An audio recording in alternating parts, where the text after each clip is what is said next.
Hi అండి, welcome to my channel. అయితే AP పెన్షన్దారులందరికీ కూడా వారి సమస్యలన్నీ కూడా పరిష్కారం చేస్తామంటూ ఖజానా శాఖ కీలక ఆదేశాలను అయితే జారీ చేసిందండి. ఒక్కసారి ఆ వివరాలన్నీ కూడా వీడియోలో అయితే తెలుసుకుందాం. మీరైతే వీడియోని ఎక్కడా కూడా స్కిప్ చేయకుండా ఎండ్ వరకు అయితే చూసేయండి. వీడియో నచ్చినట్లయితే తప్పకుండా లైక్ చేయండి, షేర్ చేయండి. ప్రభుత్వ పెన్షన్దారుల సమస్యలను ఎప్పటికప్పుడు పరిష్కరించడానికి చర్యలు తీసుకుంటామని ఖజానా శాఖ ఉప సంచాలకులు సుధాకర్ హామీ అయితే ఇచ్చారండి. ఇక సోమవారం తన కార్యాలయంలో ప్రభుత్వ పెన్షన్దారుల సంఘం అధ్యక్షుడు డిడి ప్రసాదరావు, కార్యదర్శి కృష్ణ వీరందరూ కూడా ప్రతినిధులతో ఆయన సమావేశమైతే అయ్యారు. మొత్తానికి పెన్షన్దారులు ఎదుర్కొంటున్నటువంటి వివిధ సమస్యలపై చర్చించారు.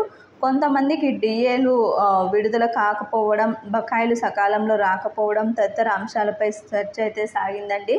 ఇక ఎటువంటి సమస్యలున్నా సరే తమ దృష్టికి తెస్తే వెంటనే పరిష్కరిస్తామని మొత్తానికి హామీ అయితే ఇవ్వటం జరిగిందండి. మొత్తానికి పెన్షన్దారులకు సంబంధించి ఎటువంటి సమస్య అయినా సరే వెంటనే పరిష్కరిస్తామని చెప్పి హామీ అయితే ఇవ్వటం జరిగింది. కాబట్టి ఇక్కడ నుంచి పెన్షన్లకు సంబంధించి ఎటువంటి సమస్య వచ్చినా కూడా వీలైనంత తొందరగా అయితే క్లియర్ కాబోతున్నట్టు సమాచారం. ఇది ఒక గుడ్ న్యూస్గా అయితే చెప్పుకోవచ్చు పెన్షనర్లకు.